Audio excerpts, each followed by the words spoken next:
pregonero evangélico, le da la más cordial bienvenida. En esta oportunidad presentamos en nuestra sección Carta a los Jóvenes. El creyente y la voluntad de Dios, por Eli Ramos. Hola jóvenes, Dios sigue manifestando amor hacia nosotros al darnos otra oportunidad para escudriñar su palabra. Continuamos con nuestro recorrido por el libro del profeta Jonás, aprendiendo acerca del creyente y la voluntad de Dios. En las cartas anteriores vimos que, semejante al profeta, para los cristianos es fácil perder la orientación espiritual, es decir, desviarse de las enseñanzas bíblicas e ir en pos de doctrinas falsas. Esto no solo sucede en la etapa de la juventud, sino que es un peligro que corremos todos cuando dejamos de meditar en su palabra, descuidamos la oración y permitimos que la vieja naturaleza cobre fuerza. El resultado de dichas prácticas será que nos alejaremos de la presencia de Dios y no podremos disfrutar de su compañía.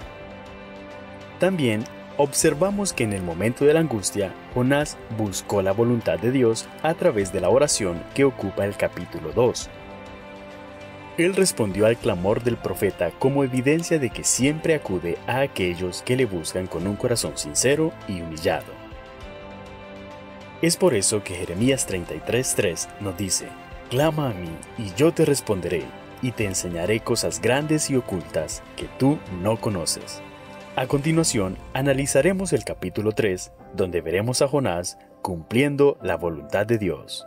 Jonás, en el capítulo 3, versículos del 1 al 3, dice: «Vino palabra de Jehová por segunda vez a Jonás diciendo: Levántate y ve a Nínive, aquella gran ciudad, y proclama en ella el mensaje que yo te diré». Y se levantó Jonás y fue a Nínive conforme a la palabra de Jehová. Y era Nínive ciudad grande en extremo, de 3 días de camino. Cuando el versículo anterior especifica que la palabra de Jehová vino a Jonás por segunda vez, y después añade que el profeta se levantó y fue a Nínive, quiere decir que él decidió aprovechar la nueva oportunidad que Dios le daba.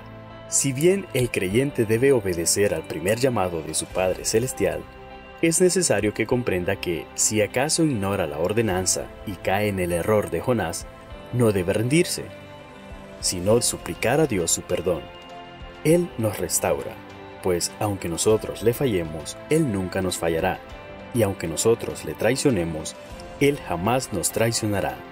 Analicemos la experiencia del profeta. Es muy importante tomar en cuenta que no debemos enfocarnos únicamente en los errores cometidos por Jonás, sino que es preciso considerar e imitar sus virtudes. ¿Qué lecciones podemos aprender nosotros de la obediencia del profeta? Número 1. La prontitud con la que obedece. Aunque al principio fue reacio al mandato de Dios, su actitud es totalmente opuesta en esta ocasión. Observemos el contraste en los versículos siguientes.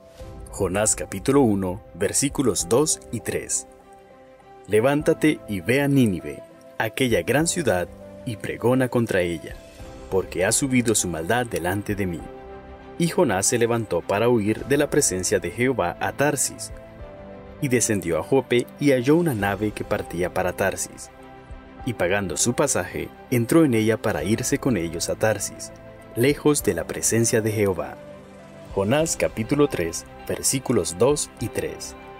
«Levántate y ve a Nínive, aquella gran ciudad, y proclama en ella el mensaje que yo te diré». Y se levantó Jonás y fue a Nínive conforme a la palabra de Jehová. La presteza de Jonás ante el mandato de Dios es evidente, puesto que el tiempo de los verbos levantó y fue del último verso sugieren una ejecución inmediata de la acción. Ahí está implícito el proceso de la obediencia, escuchar sus mandamientos y aplicarlos a nuestra vida. Así lo expresan los versículos siguientes. Santiago capítulo 1 versículo 22. «Pero sed hacedores de la palabra, y no tan solamente oidores».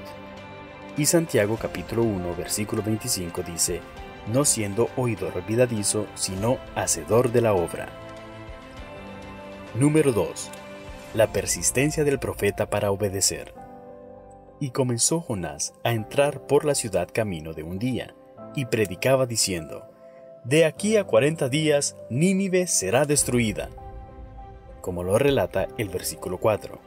El verbo entrar, relacionado con el contexto, indica una acción continua, pues la idea del versículo no es caminar y detenerse, sino que habla de avanzar en actividad constante. Ingresar a la ciudad representaba un sacrificio para Jonás, pero esto no influyó en su decisión, y a pesar de los posibles percances del camino, obedeció. La lección para nosotros es que debemos ser constante en el cumplimiento de la voluntad de Dios, y no olvidar que Él tiene un plan maravilloso para nosotros. Algunos versículos que se vinculan con esta idea son Mateo capítulo 28, versículo 19. Por tanto, id y haced discípulos a todas las naciones, bautizándolos en el nombre del Padre, y del Hijo, y del Espíritu Santo. También en Marcos capítulo 16, versículo 15 dice: y Él les dijo: id por todo el mundo y predicad el Evangelio a toda criatura.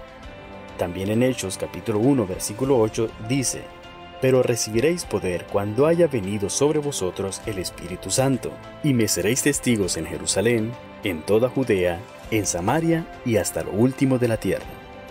Por último, en 1 de Pedro capítulo 2, versículo 9 dice: mas vosotros sois linaje escogido, real sacerdocio, nación santa, pueblo adquirido por Dios, para que anunciéis las virtudes de aquel que os llamó de las tinieblas a su luz admirable. Concluiré con una pregunta. ¿Con qué actitud estamos cumpliendo la voluntad de Dios? Amados hermanos, avancemos en el cumplimiento de la misión y apliquemos estas grandes lecciones a nuestras vidas. Tomado de Pregonero Evangélico, edición 98. En la voz de su hermano, Eliel Zelaya. Hasta la próxima. El Pregonero Evangélico es una revista doctrinal e informativa que se identifica con la obra del Señor a través de las salas evangélicas. Si desea un ejemplar gratuito, visite nuestro sitio web www.pregoneroevangelico.com. Agradecemos sus oraciones por este ministerio. Le saluda a su hermano Jorge Alberto Inestrosa. Que Dios le bendiga.